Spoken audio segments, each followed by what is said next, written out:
The first time Maude Brooks fired a gun, she missed the rattlesnake and hit the water barrel. And that was the moment Micah Haskins decided she was either the most dangerous woman in the New Mexico territory or the most interesting one he had ever laid eyes on. It was the spring of 1873, and the town of Callow Creek sat baking under an unforgiving sun about 40 miles east of Santa Fe. A dusty collection of wooden storefronts and sun-bleached hitching posts that had been carved out of the high desert by stubborn people who refused to admit they had made a mistake settling there. The Sangre de Cristo Mountains rose purple and distant to the northeast, and the Rio Picos snaked somewhere to the south.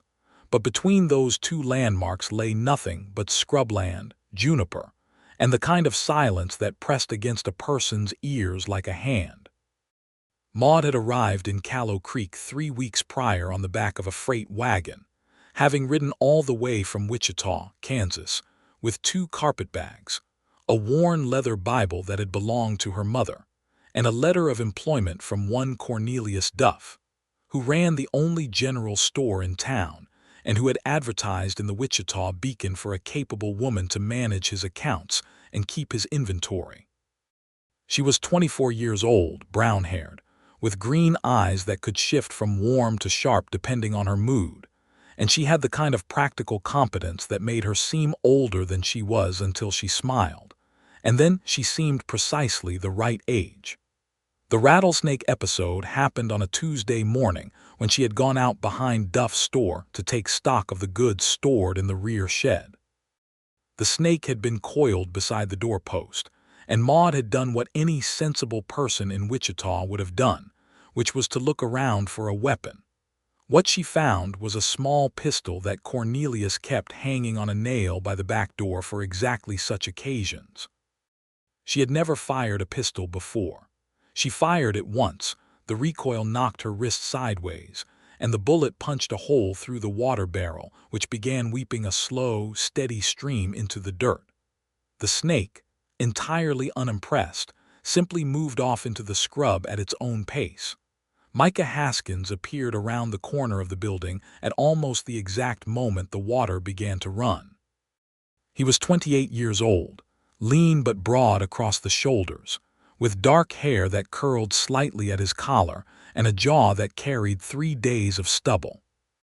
He wore the working clothes of a ranch hand, which is exactly what he was, employed at the Heller spread 2 miles outside of town, and he was carrying a length of fence wire he had just purchased from Duff's store.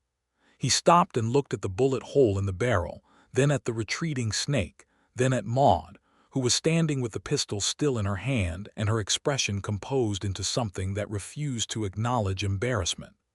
"I missed," she said. "I can see that," he said. "The snake is fine in case you were concerned. What about the barrel?" She looked at it. "Less fine." He set down his fence wire and crouched beside the barrel, examining the hole with the particular practicality of someone who spent most of his life fixing things. "You need to plug this or you will lose the whole supply before afternoon." "Do you know how to plug it?" He looked up at her. He had gray eyes, she noticed, the color of creek water in shadow, and there was a steadiness in them that she found both reassuring and slightly unnerving. "I know how to plug a barrel," he said. "Then I would be grateful," Maude said, and she lowered the pistol with great dignity. He plugged the barrel with a piece of pine he found in the shed, whittling it to shape with a small knife while Maude watched. She brought out 2 cups of coffee from the back of the store, setting his on a post nearby without asking whether he wanted it, and he drank it without comment. They did not exchange names that morning. She went back inside to her ledgers, and he picked up his fence wire and walked back to his horse, and that was that. Or it should have been that. But Callow Creek was a small town, and the general store was its heart, and Micah Haskins came in for supplies roughly twice a week, and each time he did, he seemed to find a reason to linger near the counter where Maude ran her books. At first she assumed this was coincidence. After the 3rd or 4th time, she decided it was intentional, and after the 5th, she decided she did not mind. He told her his name on his 2nd visit in the straightforward way of a man who did not see the need to make an occasion of introductions. "I am Micah Haskins," he said, setting a list on the counter. "I work the Heller place." "Maude Brooks," she replied, taking the list.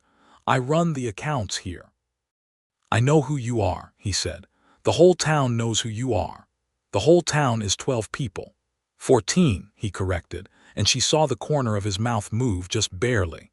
She went to gather his supplies and came back to find him reading the notice board she had organized beside the counter, where she had pinned the week's freight schedule, a wanted notice for a man named Gruber, and a water-damaged copy of the Santa Fe newspaper. "You arranged all of this," he said. It was not quite a question. It was a disaster before. Notices pinned over other notices, nothing dated. "Mr. Duff is a good merchant, but he has no system." Micah nodded, reading the freight schedule. "You put the dates in order, and the arrival times." "Obviously," she said. "Nobody here does things obviously," he said, and he sounded neither critical nor admiring, simply factual, and she found that she liked him for it. He paid for his supplies and left, and Maude went back to her ledgers, and she was entirely honest with herself about the fact that she watched him walk out through the window. Spring moved toward summer in Callow Creek with the slow, grinding heat that was simply a fact of life in that part of New Mexico territory. The town's small population lived out their days with the particular stoicism of people who had chosen a hard place and intended to stay in it. There was Cornelius Duff and his wife Hattie, who was kind and chatty and brought Maude soup when she suspected Maude was working through supper. There was the blacksmith, a taciturn man named Orville Peck, and the doctor, Henry Lomas, who was 60 years old and had seen everything and was surprised by nothing. There was a small saloon run by a woman named Cora Fenn, who tolerated no nonsense and whose establishment was, by the standards of the territory, relatively peaceful. There was also, on the far edge of town, a small settlement of families who had come up from Mexico 2 generations back, and who worked the land alongside the Anglo settlers with a diligence that earned them respect from some and resentment from others, which was a truth about the territory that Maude noticed and recorded in her own private accounting of the world's fairness.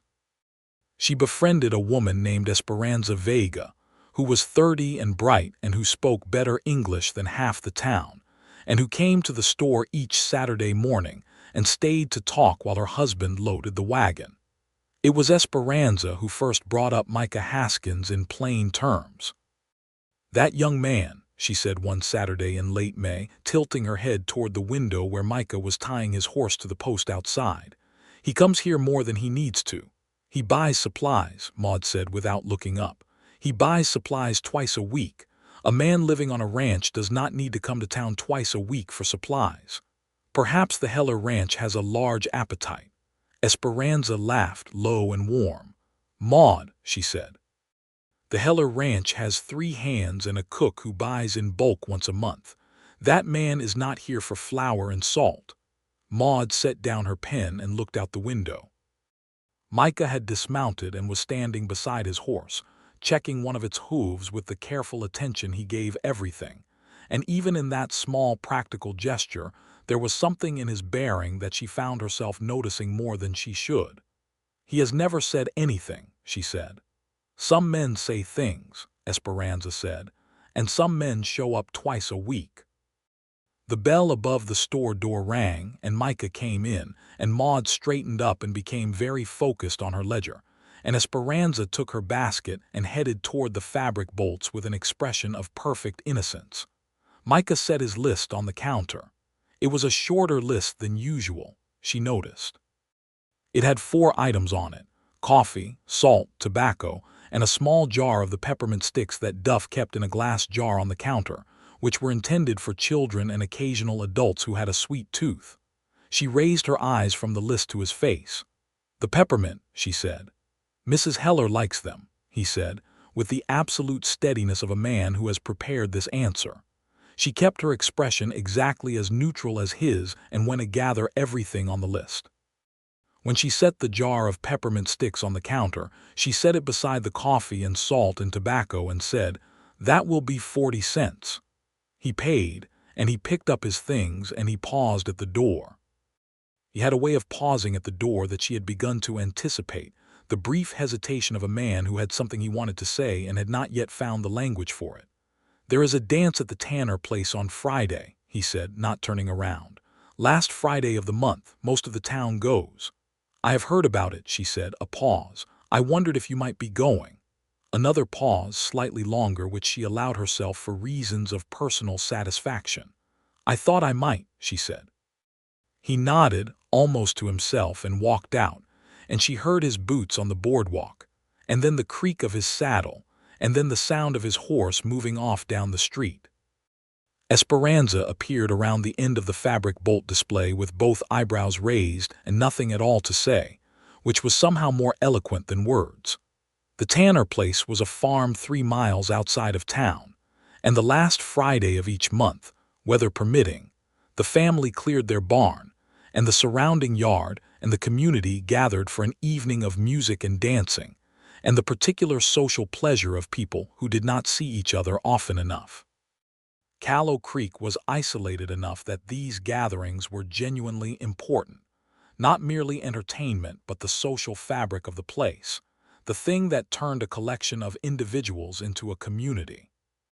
Maude went with Hattie Duff, who chattered pleasantly the entire 3-mile ride in the wagon, and told Maude everything she needed to know about everyone who would be there, much of which Maude had already learned from her own months of careful observation, but which she listened to politely because Hattie's obvious pleasure in sharing it was worth accommodating. The night was warm and sky-broad, thick with stars in the way that only a desert sky could achieve, and someone had strung lanterns across the front of the Tanner barn so that it glowed yellow and warm against the dark. The fiddle was already going when they arrived.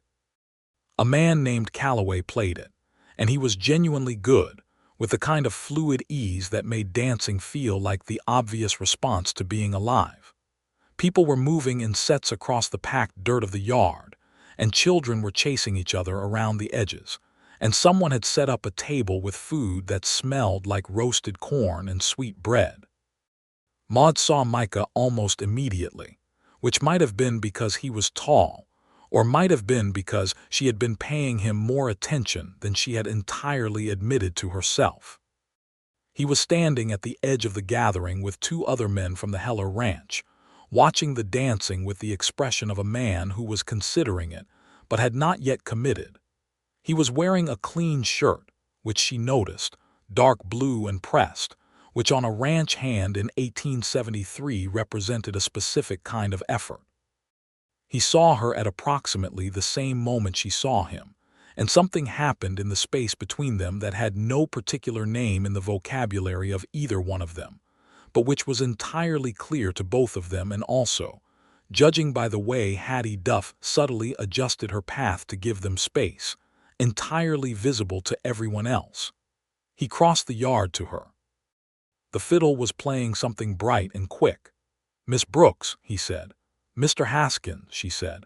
"I am glad you came," he said, with a simplicity that struck her as genuinely moving, the way truly honest things often are.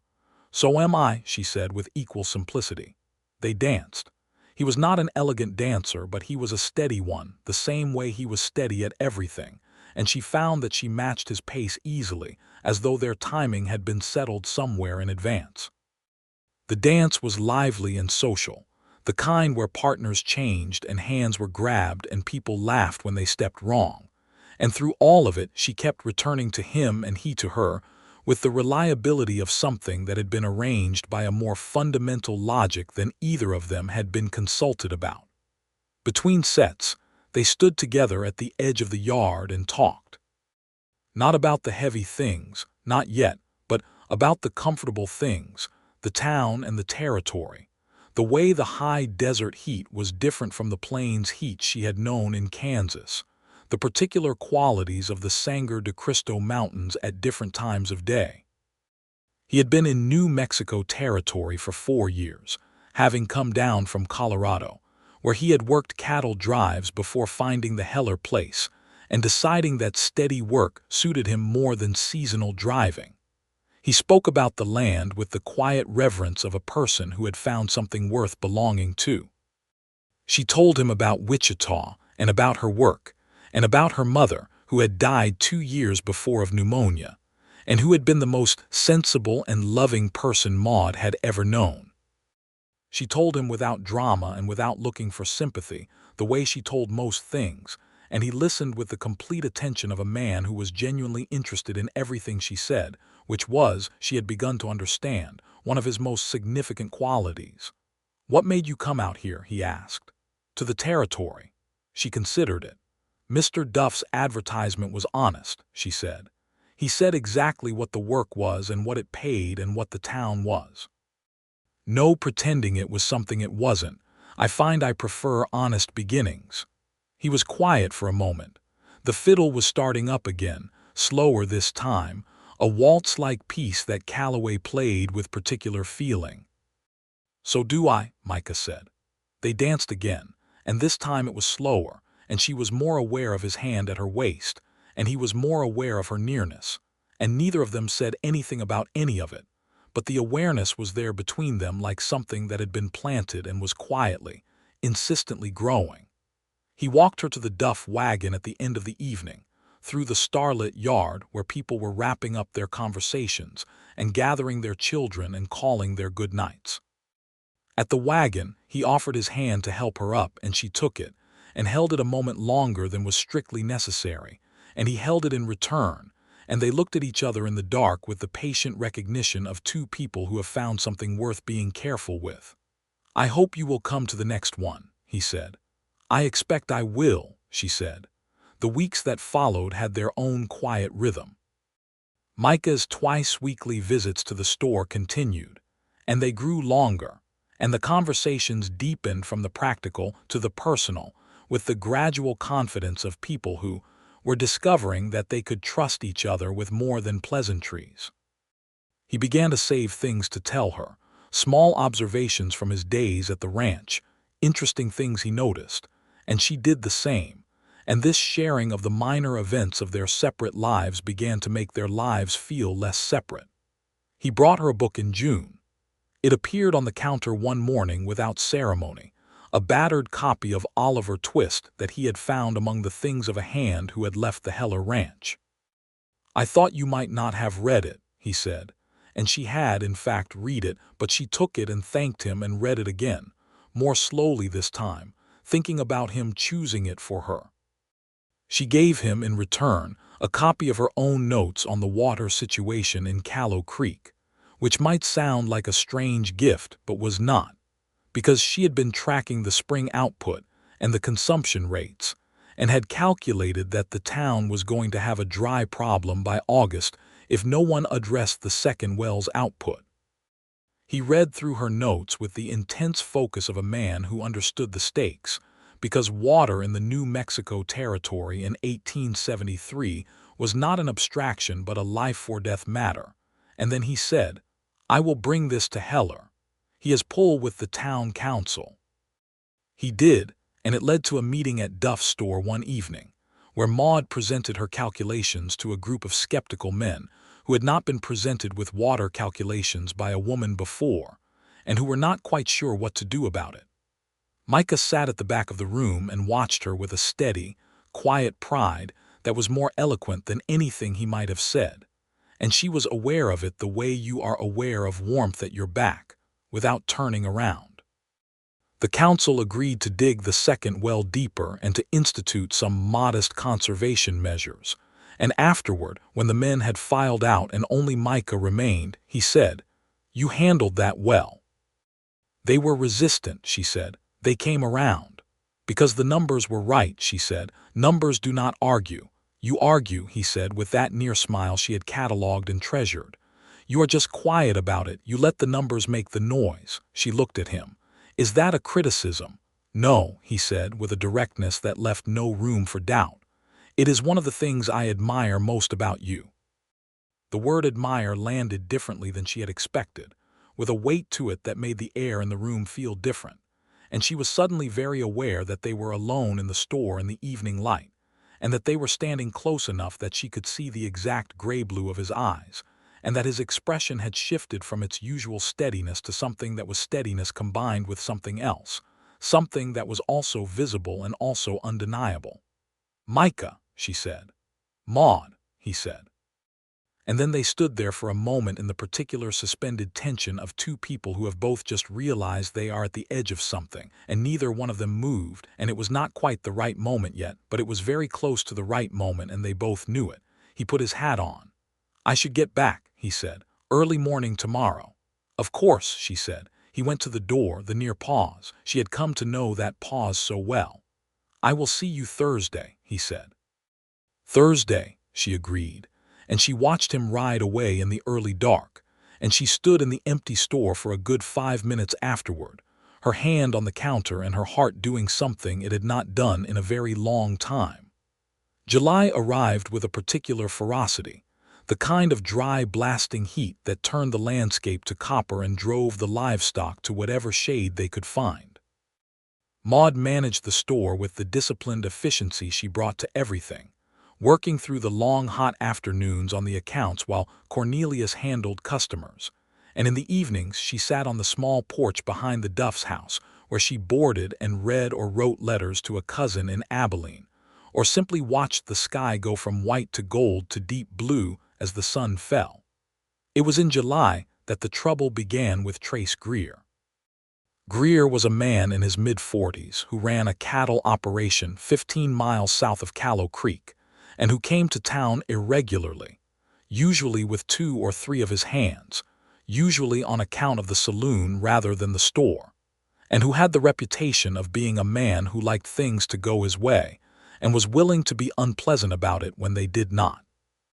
He had not particularly noticed Maude in the spring when she arrived, but by July, with the kind of perverse timing that bad things have, he noticed her.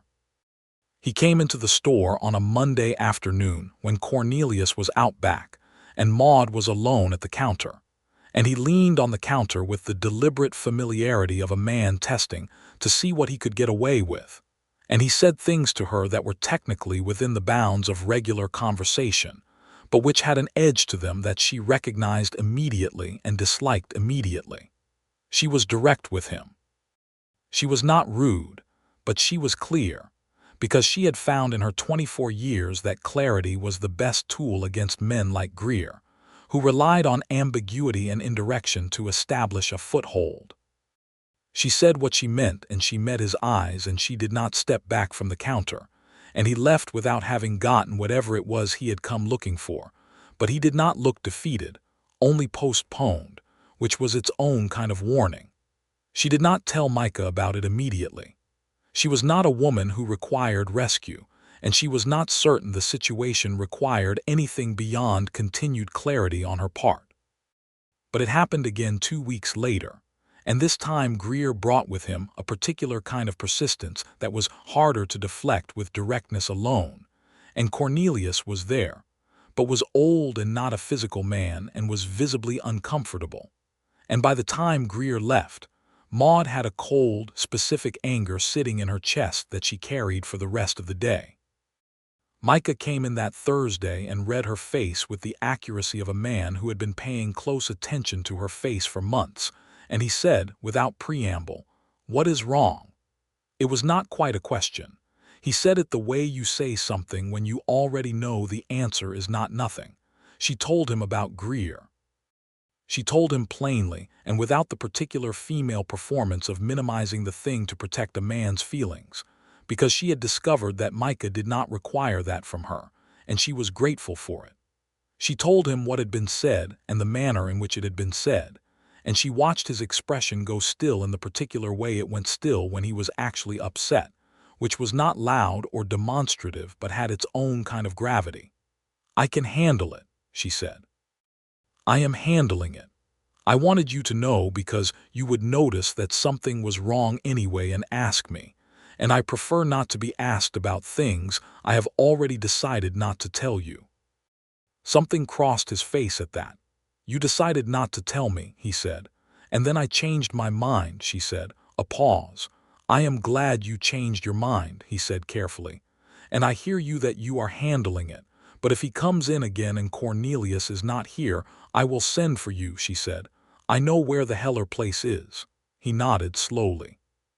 He did not say anything about what he would do, because he was not a man who made speeches about what he would do, but there was something in the set of his jaw that made the content of those speeches unnecessary.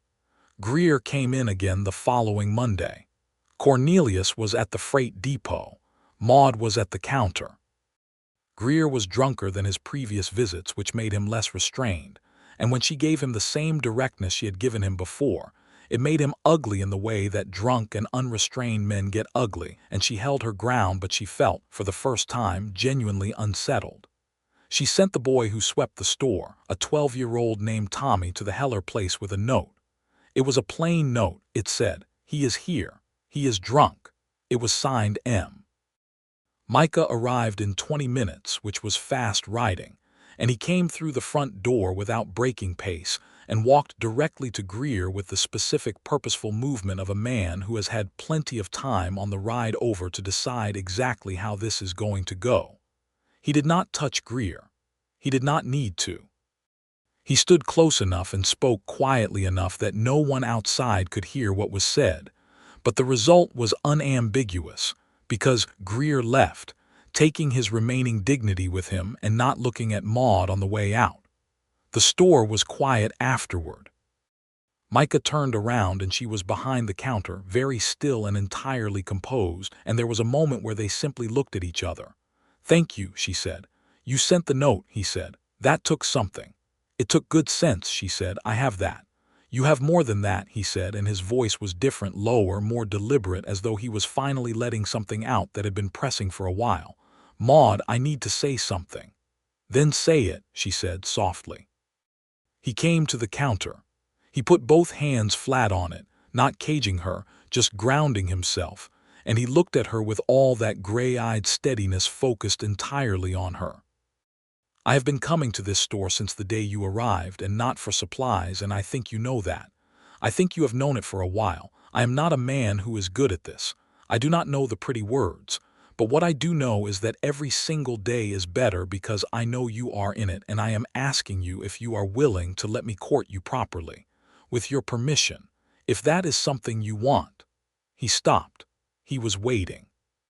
She looked at him for a long moment, this steady, earnest, decent man who plugged water barrels and showed up in 20 minutes and said things true and plain, and she felt something in her chest that was warm and expansive and certain. "It is something I want," she said. The summer changed after that. It was the same heat and the same dust and the same long days, but they were inhabited differently, with the particular richness that comes from shared feeling given a name and an acknowledged direction. Micah still came twice a week, but now on Sunday afternoons he took Maude riding, the two of them on horses borrowed from the Heller stable, out into the open country east of town, where the land rolled out in long golden waves, and the sky was enormous in every direction.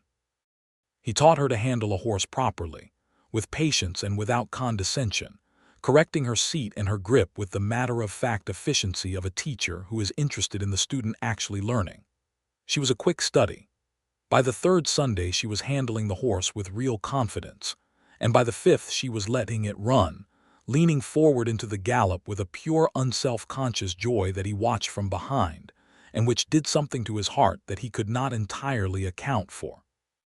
She in turn taught him things without quite calling it teaching. She lent him her copy of a surveying manual she had found in Cornelius's back stock, and they spent evenings on the Duff's porch working through the mathematical principles together, and he was quicker than he gave himself credit for, which she told him plainly, and he accepted the assessment with the quiet surprise of a man who has not been told that often enough. There was a Sunday in late July when they stopped at a bend in the dry creek bed east of town, where a stand of cottonwood trees made a patch of genuine shade, and they sat under the trees with their horses grazing nearby, and the conversation had one of those natural lulls that come not from having nothing to say, but from having enough comfort that silence is also acceptable. Maude was sitting with her back against a cottonwood and her hat in her lap, and Micah was lying in the grass nearby with his arm behind his head, and his eyes closed against the filtered light, and the entire afternoon felt like something she wanted to hold onto carefully. "Can I ask you something personal?" she said. "You can ask me anything," he said without opening his eyes.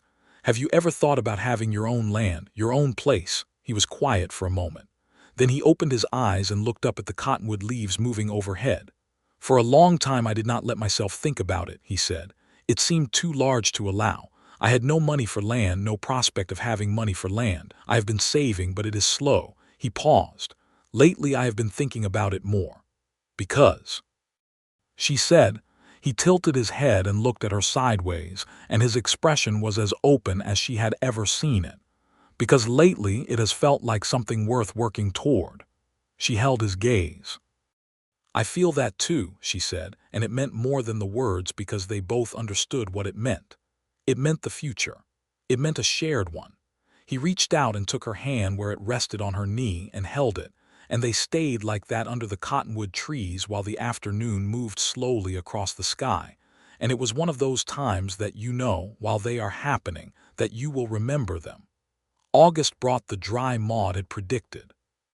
The creek east of town went to a trickle, and the second well dropped alarmingly, and the town council was very glad they had listened to her in June, because the conservation measures they had put in place meant they were managing rather than desperate. Maude organized a system for distributing water fairly, with priority for households with children and elderly members, and she did it without being asked, drawing up the schedule and presenting it to Cornelius, who brought it to the council, who adopted it with the haste of people who were grateful someone else had done the thinking. The water crisis had a secondary effect, which was that the whole town was drawing closer together in the way that shared hardship sometimes produces. People who had been merely nodding acquaintances became genuine neighbors. Esperanza Vega's family, who had a small cistern that caught mountain runoff and had been somewhat ahead of the planning, shared their surplus without being asked, and this generosity was noticed and spoken of, which was the kind of small social shift that Maude thought was worth noting. There was also the matter of a circuit preacher who came through town in August and who held services in the tanner's barn on a Sunday morning, and who, during the informal gathering afterward, made a point of speaking to Maude with the kind of delicate probing interest that told her immediately he had been briefed about her unmarried state by someone, almost certainly Hattie Duff, who loved Maude and also believed firmly that women should be married. Micah noticed the preacher talking to Maude with a particular attentiveness that had nothing to do with spiritual matters, and his expression through this was impressively neutral, which cost him something, and Maude saw this and was quietly amused and also moved by it. And when she finally extracted herself from the preacher and made her way back to where Micah was standing with his hat in his hands, she stood beside him and said, low and private, "You looked like you were about to relocate to a different state." "I was not," he said. "Your expression suggested otherwise." "My expression was perfectly ordinary." "Micah," she said patiently. He glanced sideways at her. "He was standing very close to you," he said. "He was telling me about salvation." He did not look like he was thinking about salvation. She laughed, genuinely, the kind of laugh that surprised her because she did not always laugh that freely, and he looked at her laughing and something in his expression dissolved into something much warmer, much less defended, and he said quietly, "I want to ask you something." "The preacher is still nearby," she pointed out. "I know," he said. "Maybe that is not a bad thing." She looked at him. His gray eyes were steady and serious, and also, underneath the steadiness, lit with something she recognized as nerves, which was not something she had seen in him before. Micah Haskins was a man who kept himself very well composed, and to see composure slip even slightly was significant. "Maude Brooks," he said, "I'm a ranch hand with $53 in savings and no land of my own and no particular promise, except that I work hard and I mean what I say, and I intend to have something worth offering you eventually. But I would like to know if eventually is something you are willing to wait for, because I would like to ask you to marry me." when I have what I should have to offer. If you are willing. There was a wind moving through the cottonwoods at the edge of the Tanner yard. The sky was that blazing New Mexico blue. The preacher was about 15 feet away examining his notes, and Hattie Duff was on the other side of the yard watching with the focused attention of a hawk on a field mouse. "Micah," she said. "You can say no," he said, "or you can say wait, and I will understand that too." "I was going to say yes," she said, "to both parts, yes and yes to eventually." He breathed. It was a very specific kind of breath, the kind that carries relief so large that the body has to do something with it. "Yes," he said, as though making sure he had heard correctly. "Yes," she confirmed. He took her hand, right there in the Tanner yard, in front of Hattie Duff and Cornelius and the circuit preacher and everyone else who was there, and the preacher looked up from his notes and saw this and looked between them and said, "Well, I imagine I can be useful here." They were married 3 weeks later, on a Saturday in September, in the Tanner barn with the doors thrown open to the morning, with the Sangre de Cristo Mountains purple and clear in the distance. Esperanza Vega stood beside Maude, and a man from the Heller Ranch named Doak stood beside Micah, and Calloway played the fiddle, and the circuit preacher said the words, and Maude and Micah said them back, looking at each other with the focused seriousness of two people who understood the weight of what they were saying and meant every syllable. When it was done, and they were husband and wife, the whole town erupted into the kind of celebration that small, isolated communities stage with particular gusto, because any occasion for joy is understood to be precious. There was food that had been contributed by everyone, and music that went late, and dancing that Micah and Maude led, and the September night was warm and full of stars, and she danced with her husband under those stars with a fullness in her heart that she recognized as happiness, actual fundamental happiness, the kind that is not the absence of difficulty, but the presence of the right person to face it with. They moved into a small house at the edge of town that had been recently vacated, 2 rooms and a good stove and a porch that faced east, where you could see the mountains in the morning. Cornelius gave Maude a raise, citing accurately that she was doing the work of 2 people and had effectively saved the town's water supply that summer. Micah continued at the Heller Ranch, and his savings grew, carefully, with the determined patience of a man building towards something specific. The autumn of 1873 was kind. The heat broke in October, and the evenings came cool and brilliant, and they sat on their east-facing porch and talked through their days and their plans and their private thoughts with the ease of people who have found in each other a place where they can be fully honest.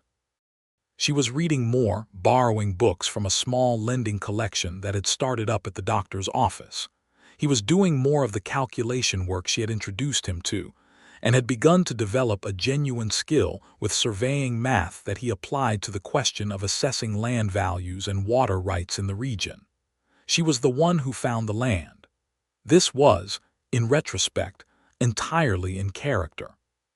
She had been watching land transactions through the freight and mail records that came through Duff's store, and she noted in November that a homestead claim of 160 acres east of town, in the direction of the mountains, was in difficulty.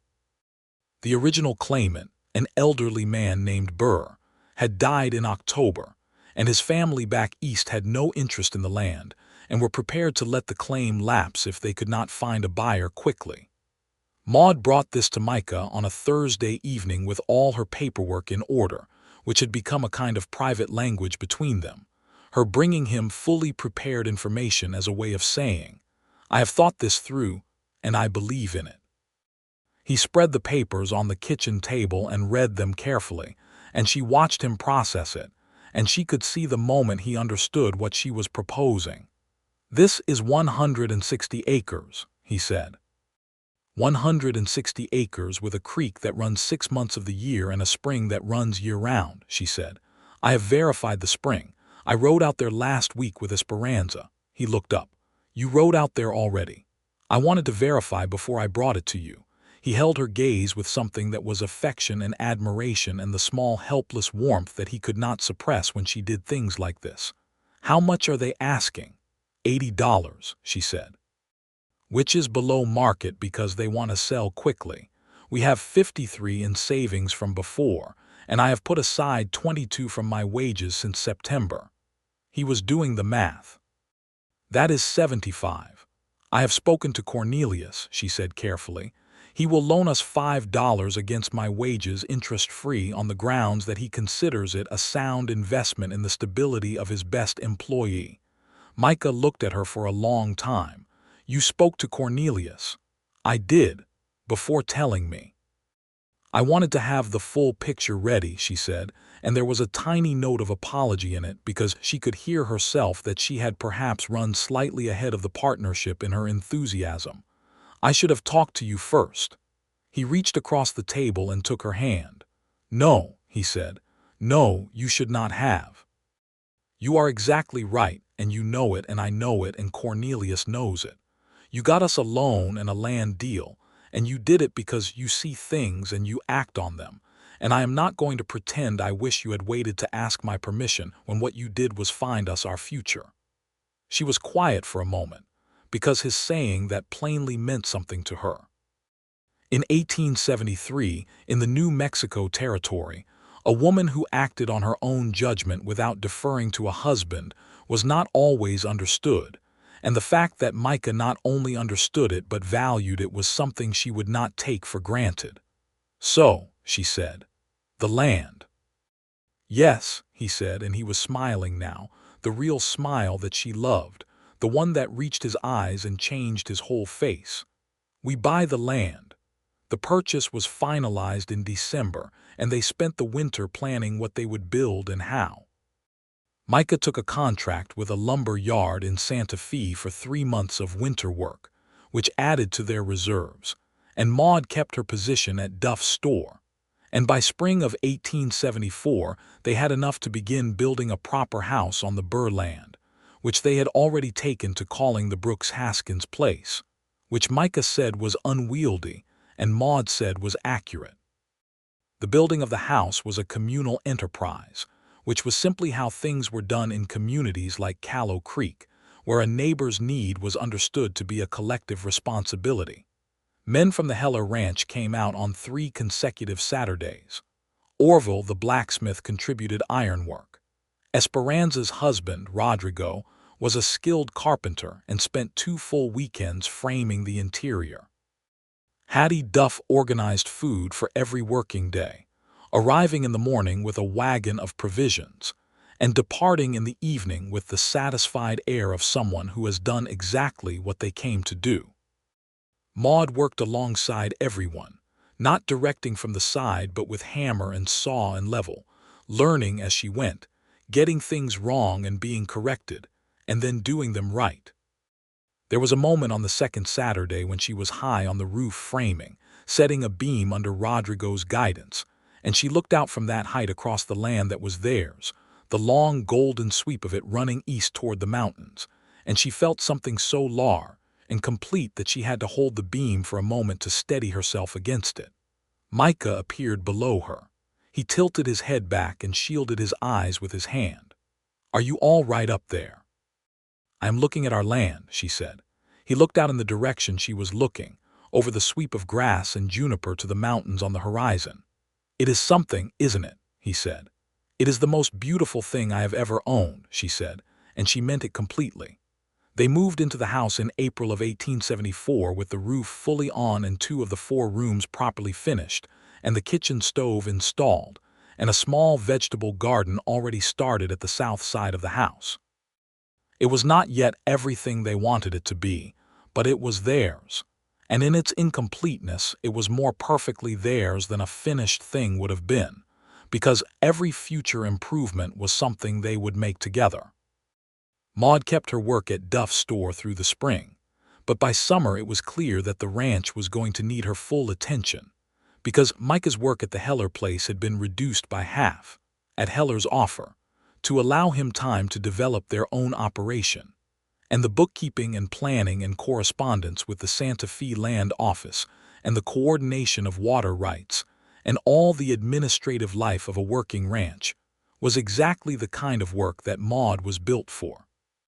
She resigned from Duff's store at the end of June, with Cornelius's blessing and Hattie's tears, and her own private mixture of gratitude and forward momentum. What they were building was not grand by any standard of the time. They ran a small cattle herd, 20 head initially, purchased from a man who was reducing his operation, and they planted a proper kitchen garden and began to keep chickens and 2 pigs, and they had a plan, written out in Maude's clear hand in the ranch journal she kept from the day they moved in, for how they were going to expand over 5 years. The plan was ambitious but grounded, built on real numbers and real knowledge of the land, and it was the kind of plan that had a reasonable chance of working. The summer of 1874 was also when the territory began to feel some of the tensions that would define the next several years in New Mexico. The ongoing conflicts over land and water rights, and the question of who belonged and who did not, which were never simple questions, and which had answers that depended entirely on who was doing the asking. The Vega family and others like them had been on this land in some form for 2 generations, and had their own deep claim, and the arriving Anglo settlers had legal claims under the Homestead Act, and the Jicarilla Apache, whose territory this had been before either of those groups arrived, had claims that were older than any piece of paper, and the collision of these things was a constant presence in the background of daily life. Maude was thoughtful about these things. She had grown up in a family that talked about fairness, and she had a habit of looking at things from more than one angle, which was not always comfortable, but was something she considered essential. She could not change the fundamental injustices of the territory's history, but she could choose how she operated within it, and she chose to operate with honesty and respect in her dealings with everyone: the Vega family, the Apache traders who occasionally came through the region, and every other person who crossed the threshold of her life. This was not a minor thing. In a place and time where the easy option was to take the divisions as natural and permanent, choosing to operate otherwise required something, and it was one of the things that Micah loved most about her, this principled fairness that she practiced not as a performance but as a genuine commitment. Autumn came again, the second one of their marriage, and it brought something new. Maude told Micah in October in the kitchen of their house after supper with the practical straightforwardness that was her manner. She set down her fork and said, "I believe we are going to have a child in the spring." Micah went very still. "April or May, I think," she said. "Dr. Lomas confirmed it yesterday." He was looking at her with an expression she had not seen before, something that was below his usual steadiness, something that was wide open and unguarded, and that moved through him visibly. "Are you?" he started. "I am well," she said. "I am very well. Lomas says I am healthy and he expects no difficulties." He pushed back from the table and came to her and took her face in his hands, careful, with the particular gentleness he brought to things he valued most, and he looked at her for a moment that was its own kind of conversation, wordless and total, and then he said quietly, "I did not think I could want something more than I wanted this. This life, this land, you—" He paused. "I was wrong." She covered his hands with hers. "We are going to need to finish the 4th room," she said. He laughed, startled out of the weight of the moment, a full, genuine laugh that she felt under her hands. "Of course," he said. "Of course that is what comes next." They finished the 4th room by January, with help from Rodrigo, who built a small crib from ash wood with a care and craft that turned it into something fine, something worth being kept. Hattie Duff brought a quilt she had been making since she heard the news, which was blue and white and had taken 3 months of evenings. Esperanza brought herbs and advice, and the particular knowledge of women who have come before and know what helps. On a clear, cold morning in late April of 1875, their son came into the world. Dr. Lomas was there, and Esperanza, and Hattie, and Micah was in the kitchen because there was nothing he could do, and he was learning the particular helplessness of fathers, which is its own kind of difficulty. When Lomas came out and said it was over and all was well, Micah sat down in the kitchen chair and put his face in his hands for a moment, and then stood up and straightened himself and went in to see his wife and his child. Maude was tired in the clear, steady way of someone who has done something hard and is not frightened by it. She was holding the baby with the careful confidence of a woman who reads about things before she does them, and the baby was small and red-faced and furiously alive, and she looked up at Micah when he came in and said, "Come and see him." Micah sat on the edge of the bed and looked at the child his wife was holding and felt something that did not have a name in any language he knew, something vast and tender and terrifying in the best way, something that rewrote the order of everything. "He looks like you," Maude said. "He looks like himself," Micah said, which was exactly right. "What shall we call him?" They had discussed names. They had two in mind. He looked at the small, fierce face of his son and said, James William Haskins." "James," she tried it. The baby's eyes, unfocused and dark, moved vaguely in the direction of the sound. "Yes," she said. "That suits him." James William Haskins was a child of the high desert from his first breath, born to the sound of wind off the mountains and the smell of juniper and dry earth, and he grew with the same organic rightness with which the land grew, slowly and with deep roots. He was a calm baby who became an alert child, with his mother's green eyes and his father's deliberate quality, and both parents looked at him with the particular wonder of people who have made something they had not known they were capable of. The ranch grew alongside him. By the summer of 1875, they had expanded the herd to 35 head and had brought in their first real income from cattle sales, modest but real, and Maude's careful bookkeeping showed a line that was clearly moving in the right direction. Micah had fully left the Heller place by midsummer, working their own land entirely, and there was a difference in him that Maude noted and loved.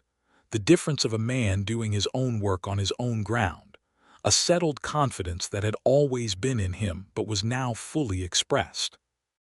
They added to the house again in 1875, a proper front porch that faced east toward the mountains, wide enough for 2 chairs and a small table, and on the evenings that permitted it, they sat there with James asleep inside, and the mountains going from gold to purple in the fading light. And they talked about the day and the plans and the state of the herd and the book she was reading and the letter he had received from his sister in Colorado. And these conversations were the texture of their life together. The daily work of knowing each other. There were hard things too, because the territory in the 1870s was not a place that offered easy living, and they faced things together with the same partnership they brought to everything else. There was a sickness in the herd one winter that cost them 8 animals and a season of anxiety, and Micah tracked it and treated it with the systematic approach he had developed for all problems, and Maude ran the numbers to show them how long they could sustain the loss, which made the anxiety more manageable because it gave it a shape.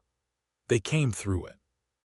There was a dispute over water rights in the spring of 1876, with a new homesteader named Bates who claimed that the creek running across the eastern edge of the Brooks Haskins land was also running across his land, and that therefore he had rights to it equal to theirs.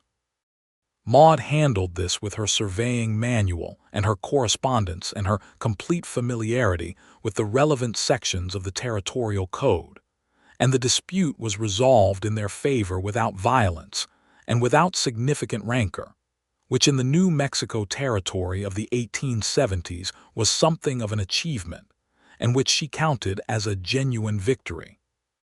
There was also the matter of Trace Greer, who had not been entirely gone from their lives. He had left Maude alone since Micah's intervention in 1873, but he was a man with a long memory and a grudge he carried casually, and in the spring of 1876 he made trouble for them in the form of a rumor about the quality of their cattle, spread through the trading posts north of town, that cost them a sale. Micah found out about it and went to see Greer directly, not with violence but with the specific and documented accounting that Maude had prepared, showing the quality of their herd by every measurable standard, and with the testimony of two independent cattle buyers who had seen the animals. Greer was a bully, and bullies, when confronted with documentation and witnesses and a man who is not afraid of them, tend to fold, which is what he did. "That is the last of him," Micah told Maude when he came home. She looked at him. "Did he say so?" "I said so," he said in his quiet way. "In specific terms, he understood me." She believed him because she knew the specific terms Micah was capable of, and they were not the kind that left room for misunderstanding. And she was right. Greer did not trouble them again. James turned 2 in the spring of 1877, walking and talking with the particular energy of a child who finds everything interesting. He followed Micah around the ranch with the dedicated devotion of a small satellite, mimicking his father's gestures, particularly the habit of crouching down to look at something on the ground, which in Micah was practical, and in James was charming. He followed Maude around the house and the garden with equal attention, helping her carry things and hand her tools, and commenting on things in his emerging language with the seriousness of someone who considers himself a genuine contributor. The year 1877 was a good year in all the ways that mattered. The herd was at 60 head, the bookkeeping showed genuine profit for the second year running, and the house had one more room completed, making it a proper 4-room house with a real kitchen and a study where Maude kept her books and her ranch journal and the growing correspondence of a landowner doing business in the territory. There were pictures on the walls. There was a rug on the floor that they had ordered from Santa Fe. There was a rocking horse in the corner of James's room that Rodrigo Vega had made for the boy's birthday, painted red and white and equipped with a tiny rope mane. On a Sunday in the autumn of 1877, Maude and Micah sat on their east-facing porch in the October morning, with James playing in the yard below them and the mountains doing their daily transformation from gray to gold in the early light. The air was clean and cold and smelled like the desert at its best, that combination of pine and sage and something purely mineral that you could not find anywhere else. "I have been thinking," Maude said. "About what?" He had his coffee, and he was watching James construct something complicated out of sticks in the yard, as he apparently had been for the last 20 minutes. "About whether we should take on a second hand," she said. "You are at the point where the work is exceeding what you can manage alone during peak season. The numbers support it," he considered. "Have you run those numbers?" "They are in the journal," she said, "marked with the page corner turned down." He smiled at his coffee. She had been marking pages with turned corners since before they were married, a system he had eventually adopted himself, and seeing it now struck him as one of those small facts of a shared life that were, in their way, as significant as the large ones. "All right," he said, "we take on a hand." "I was also thinking," she said, "that there might be more than one." He looked at her sideways. "Of everything," she said in a tone that was entirely casual. He put down his coffee. He turned to look at her fully. She was watching James in the yard with a small private smile. He looked at her and then at the yard and then back at her. "Are you saying, Dr. Lomas seems to think so," she said. "This time he believes it may be twins from the sound of it. He says he has heard it before, but it is difficult to be certain." Micah sat with this for a moment. James had finished his stick construction and was examining it critically. The mountains were gold and purple in the morning light. 60 head of cattle grazed on land that was theirs, that they had built and fought for and earned together, on a morning that was one in a string of mornings that had been made rich and possible by the fact of this woman sitting beside him. "Twins," he said. "Possibly," she said. "You are well," he said. "Very well," she said. "Lomas is completely confident." He reached over and took her hand the way he always took her hand, with the unhurried certainty of someone who intends to hold it for a long time and sees no reason to rush. "Then we are going to need more room," he said. "That thought had occurred to me," she said. "I have drawn up plans for an addition on the north side. An office for me, so the study can become a bedroom, and a proper storeroom off the kitchen, which we have needed since the first year." He looked at the additions she had sketched on the page she produced from her apron pocket, quick pencil drawings with measurements noted, the particular visual shorthand of a woman who had been a clerk and an accountant and who thought in organized shapes. The sketches were clear and competent and entirely characteristic. "You drew these this morning," he said. "Last night," she said, "I could not sleep." He folded the paper carefully and put it in his shirt pocket. "Then we will build it," he said, "this winter when the work is light." She leaned against him, her shoulder against his arm, in the simple physical comfort of two people who have been together long enough that proximity is its own language.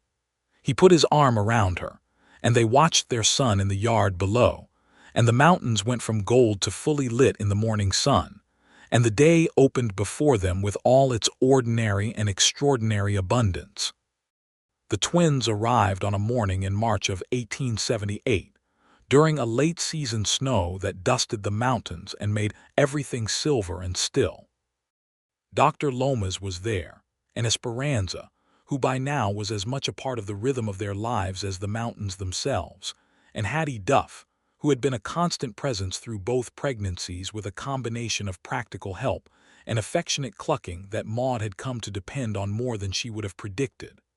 There were indeed two, a boy and a girl, which Lomas had suspected but not confirmed, because the medicine of the time did not permit certainty in such things.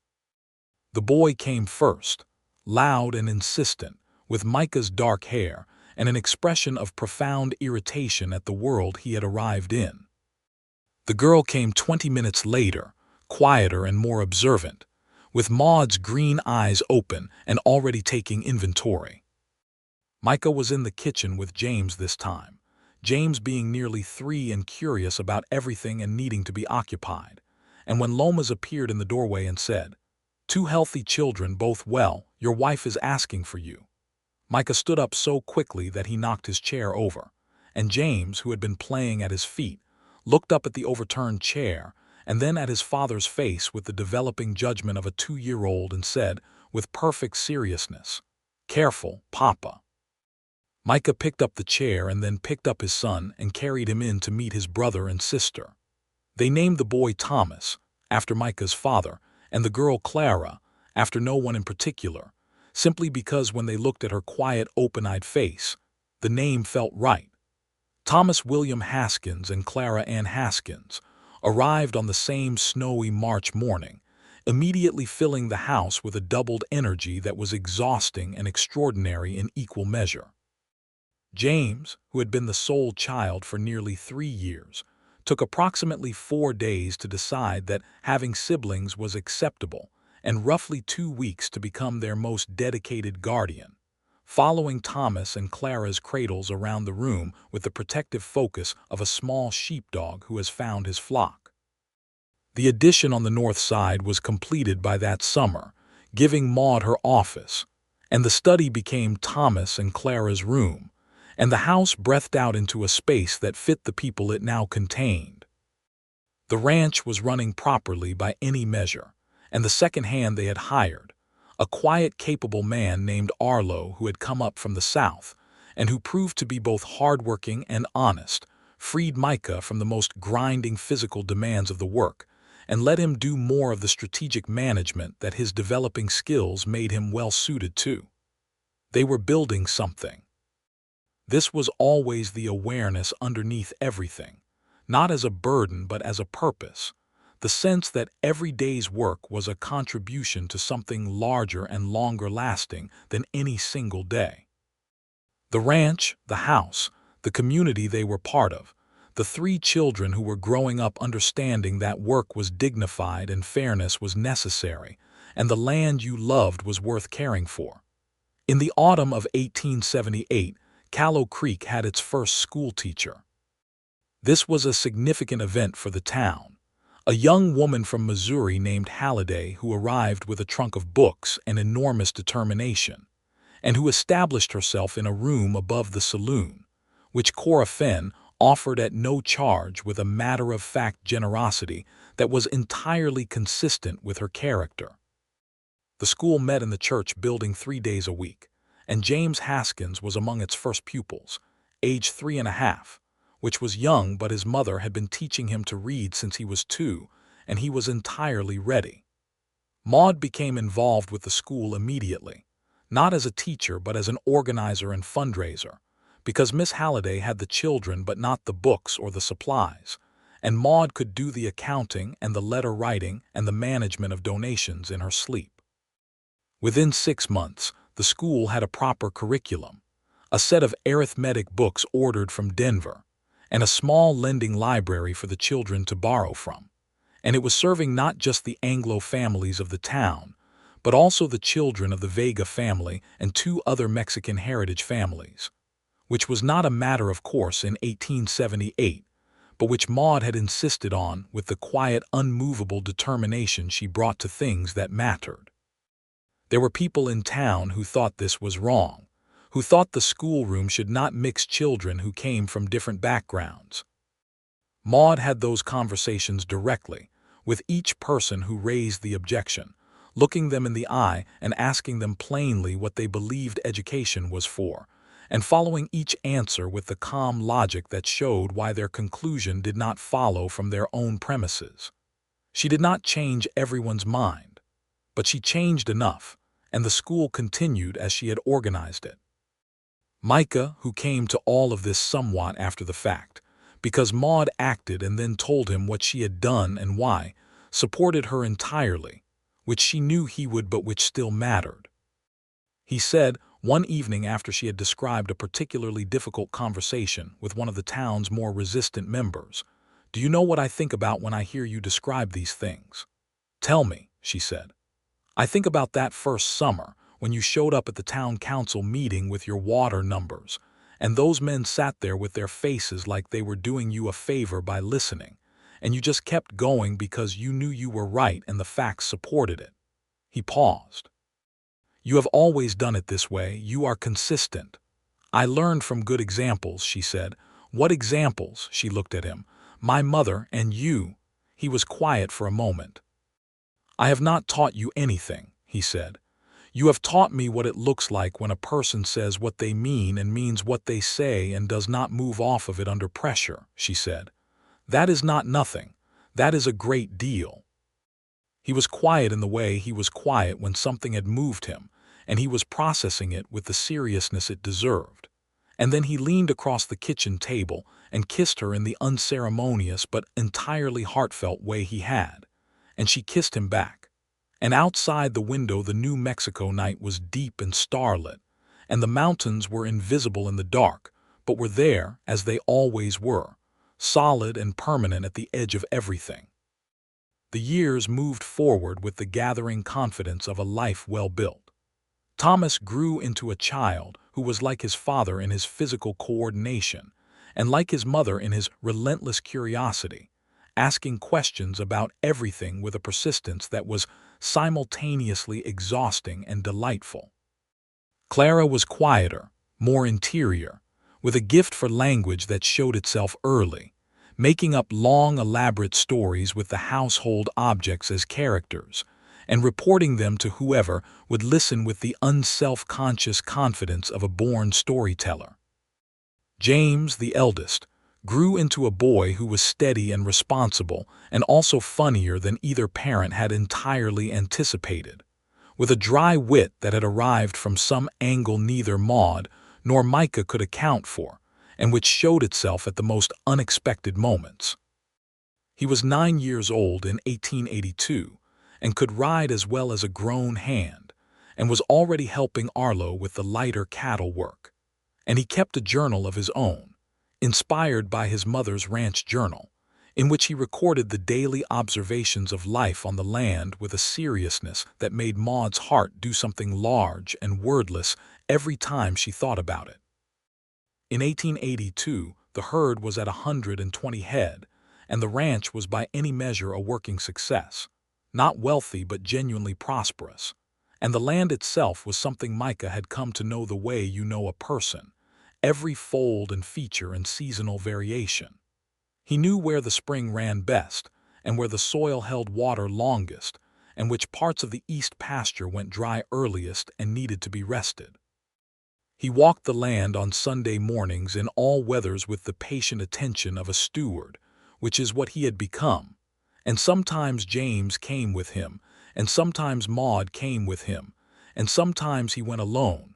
But the walking itself was a kind of prayer, a practice of gratitude for the improbable fact of having it.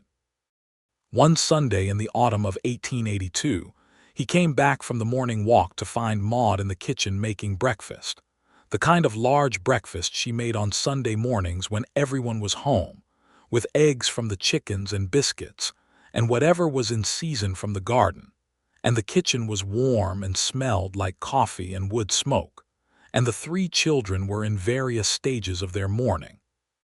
Thomas and Clara still in their nightclothes, competing loudly for something at the other end of the house, and James already dressed and eating a biscuit at the table with his journal open beside his plate. Micah stood in the kitchen doorway for a moment, taking it in. Maude had her back to him, working at the stove, and James looked up and said, "Good morning," in his father's exact tone, which made Maude smile at the stove without turning around, and the two sounds from the back of the house indicated that Thomas and Clara's competition had reached a resolution of some kind. He crossed the kitchen and stood behind her and put his hands on her shoulders, and she leaned back into him slightly, automatically, the way you lean into something that is always there and always reliable. "Good walk," she said. "The east pasture looks good," he said. "The grass is holding well, should be a good spring." "The numbers suggest the same," she said. "Of course they do," he said.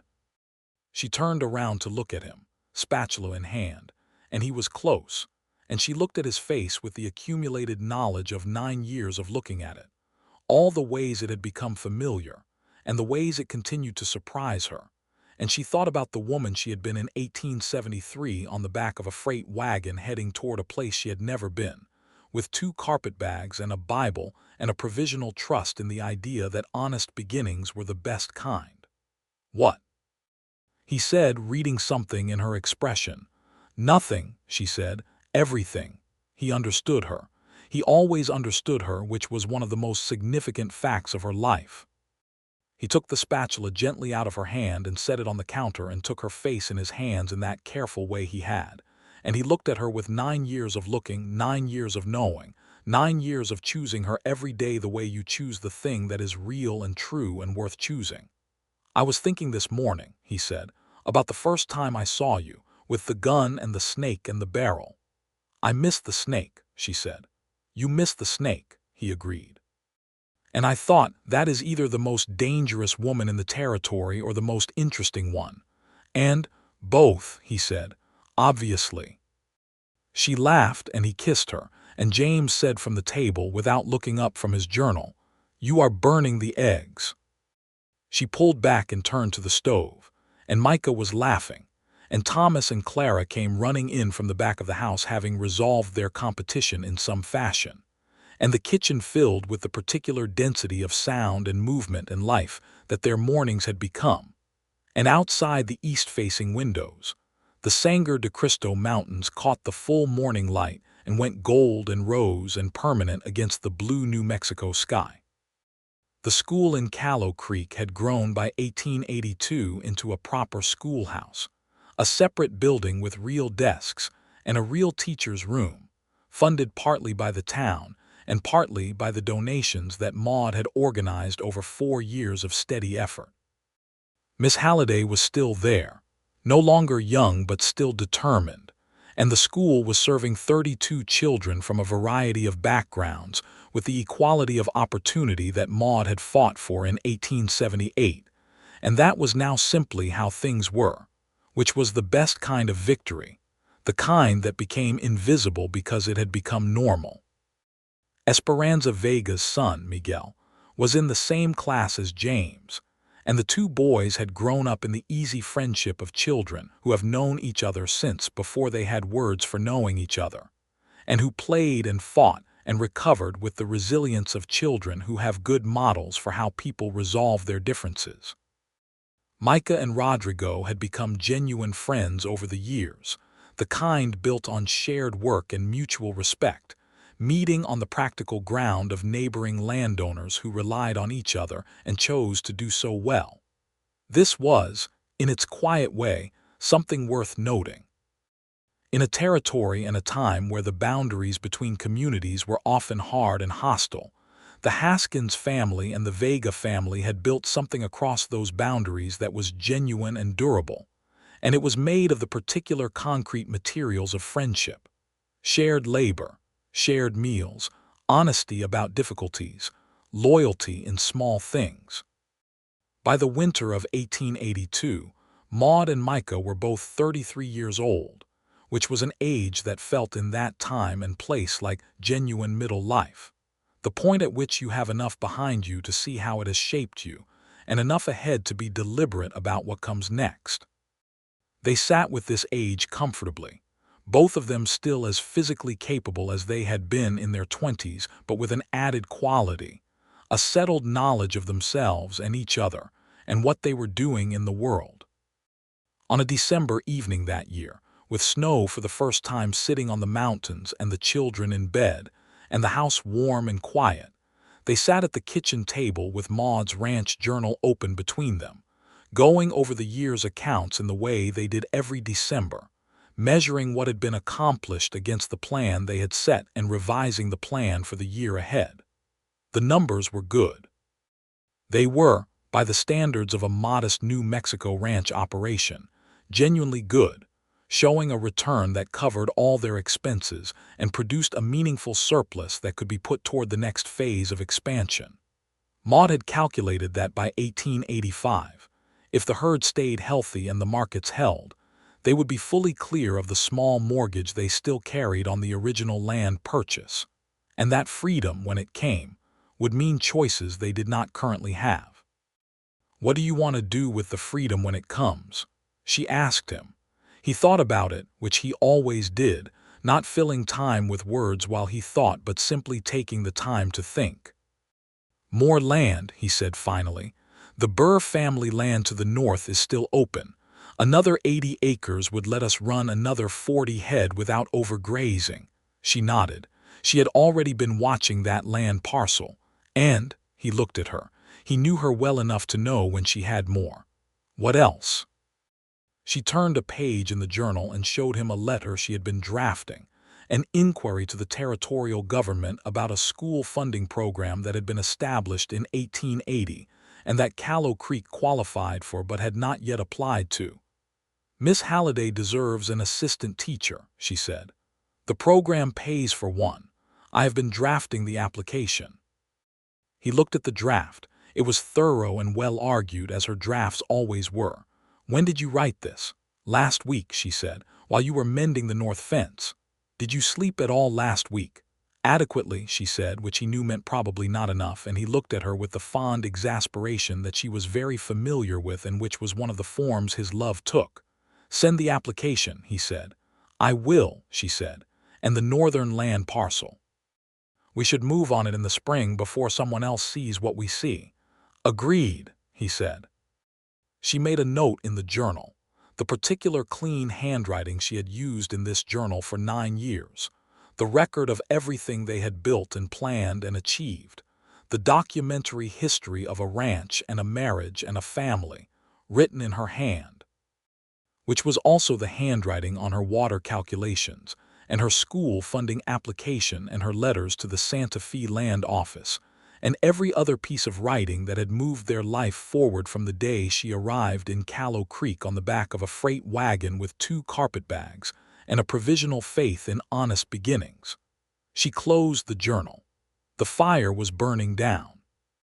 The children were asleep in their rooms, James in his with his own journal on the nightstand and Thomas and Clara in theirs. Thomas certainly asleep with the total physical confidence of a boy who has run all day and used everything up, and Clara possibly still awake, very quietly, composing a story in her head for tomorrow. Micah pushed back from the table and stood and held out his hand to her, and she took it, and they went to the window together and looked out at the December night, the mountains invisible in the dark but present, always present, the permanent fact of them unchanged by whether you could see them or not. The snow on the lower slopes caught the starlight and made the darkness slightly luminous. The sky was thick with stars, the kind of sky that the high desert made vast and generous with light. 9 years, she said. 9 years, he said. She leaned against him, her head against his shoulder, and he held her, and they stood in the warm kitchen watching the starlit mountains, and she thought about all of it from the beginning, the rattlesnake and the water barrel, the water calculations and the town council. The peppermint sticks he had claimed were for Mrs. Heller, the dance under the lanterns, the land, the house, the children, all of it built from an honest beginning into something that was real and durable and full, something that had its roots in both of them and was larger than either one alone. "Micah," she said. "Yes," he said. "I'm very glad you fixed the water barrel." He was quiet for a moment, and then he laughed softly, the same full, genuine laugh she had first heard years ago and had been collecting ever since. "So am I," he said. "Maude Brooks, so am I." They stayed at the window as the December night deepened and the stars burned on overhead, and the house behind them was warm and full, and theirs, holding the sleeping children and the ranch journal and the draft of the school funding application, and all the accumulated ordinary, extraordinary evidence of a life that had been built, day by day and choice by choice, from nothing but honest intention and steady love. The mountains stood in the dark at the edge of the world, as they had stood before any of them arrived and would stand after, patient and enormous and entirely indifferent to anything except the permanent fact of being there, which was, in the end, enough. The spring of 1883 came clean and early, the snowmelt running fast down from the mountains, and on the morning they went to file for the northern land parcel at the Santa Fe land office. All 3 children came along in the wagon, James reading his journal in the back, Thomas hanging off the side watching the country pass, Clara sitting between her parents on the board seat, very upright and attentive, taking note of everything. The application for the school funding went through in April, and Miss Halliday got her assistant teacher that autumn, a quiet man from Albuquerque who turned out to be excellent with the older children in mathematics, which freed Miss Halliday to focus on the younger ones. By December of 1883, the school had 38 children enrolled, and there was talk of adding a second room the following year. Maude organized the fundraising for it before the talk had entirely solidified into action, because she had learned long ago that if you waited for the talk to become a plan before you started organizing, you lost a year. Thomas turned 5 that March and started school, marching in on the first day with the absolute conviction of a child who has been hearing about school his whole short life and is finally going to find out what the fuss is about. Clara turned 5 4 minutes after Thomas, technically, and started school on the same day, sitting herself at a desk and opening the reader that Miss Halliday provided with the expression of someone whose story ideas were finally going to get a proper external vocabulary. James, 11 years old, watched his siblings enter the schoolroom on that first morning with the proprietary satisfaction of the eldest, and then went out to the horses with his father to get on with the day's work, because being the eldest on a working ranch meant you were also a working hand, and James Haskins at 11 was already everything his father had been at 16.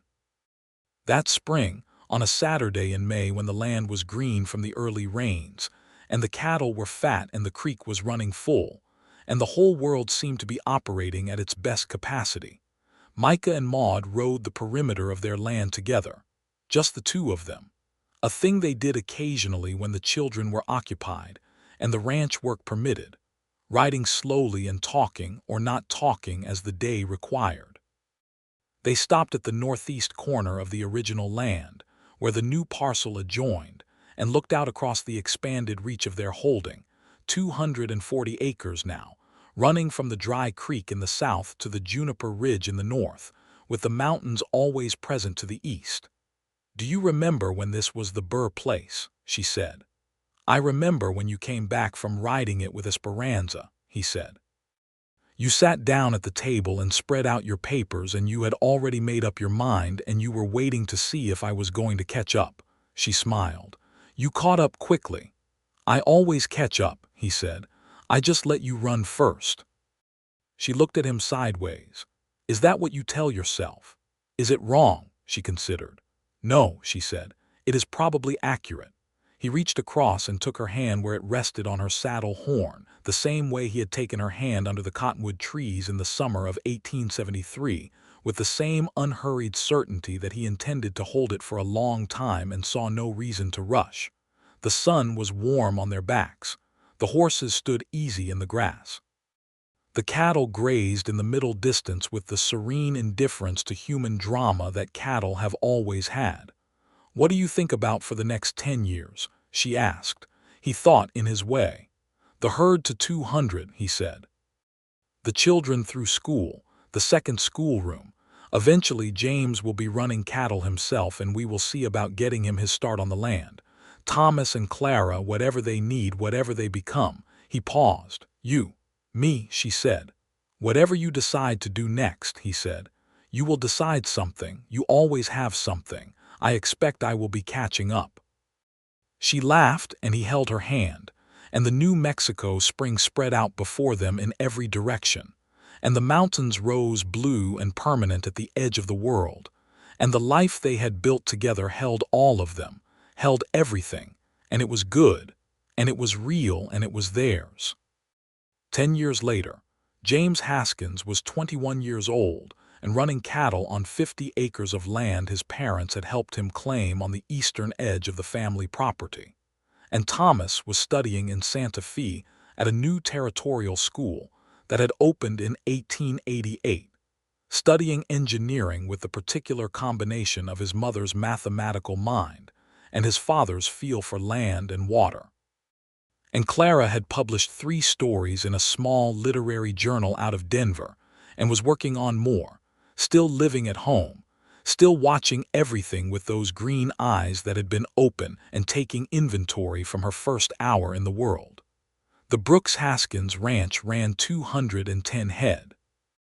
The schoolhouse in Callow Creek had 2 rooms and 3 teachers and 51 enrolled children. Maude served on the town's water management board, the same one that had initially been skeptical of her calculations in 1873, and had served on it for 6 years, and the water situation in Callow Creek was by territorial standards well managed, because she had been watching it for 20 years and had the numbers to prove what worked. Micah's hair had gone gray at the temples, and there were lines at the corners of his eyes that were from sun, and from squinting at distances, and from a great deal of smiling, which had always been quiet but had been frequent. And Maude's brown hair was threaded with silver, and she wore it differently now, looser. And she was 44 years old and still the most capable person in any room she entered, and still entirely aware of her own particular combination of gifts and limitations, which had always been one of the things that made her who she was. On a September evening in 1893, they sat on the east-facing porch as they had sat on hundreds of September evenings, watching the mountains in the long golden light, with Clara inside somewhere writing and James visible in the distance, checking the fence line along the new pasture, a figure on horseback in the fading afternoon, very like his father at the same age, same upright seat, same deliberate purpose. 20 years, Micah said. She looked at him. "Since we were married," she said. "Since you shot the water barrel," he said. "Since I missed the snake," she corrected. 20 years since you missed the snake," he agreed. She was quiet for a moment. The light was doing what it did this time of year, turning everything it touched to something between gold and copper, and the mountains in the east were going through their nightly transformation with the patient repetition of something that has been doing it since before anyone was watching and will continue long after everyone has stopped. "I have been thinking," she said. "Tell me," he said, in the voice of a man who has been hearing those words for 20 years and who, every single time, is genuinely interested in what comes next. "The land office in Santa Fe has notified me about another parcel," she said. 60 acres north of the Juniper Ridge, water rights included. He looked at her. She was watching the mountains with the same expression she had worn on the day she first showed him the papers for the original land, the expression of a woman who has already run the numbers and already made up her mind and is waiting to see if he is going to catch up. He started to smile. The real one, the one that reached his eyes and changed his whole face, the one she had been collecting since 1873. "Show me the papers," he said. She produced them from the pocket of her apron with the promptness of someone who has had them ready for this exact moment. And he took them and read them in the fading light with the focused care he brought to everything. And she watched him read them, and the mountains went to purple, and the stars began to come out over the high desert, first one, and then many, and then all of them. And the September night settled over everything they had built, warm and immense and full of the particular richness of a life that had been made deliberately and together from an honest beginning. He folded the papers and handed them back. "We should move quickly," he said, "before someone else sees what we see." She smiled, and he smiled, and they sat together on the porch of their house on their land under their enormous desert sky, and everything was exactly where it belonged. And the story of Maude Brooks and Micah Haskins was not ending but continuing, as real and alive as the mountains at the edge of their world, permanent and present and entirely, wholly, beautifully theirs.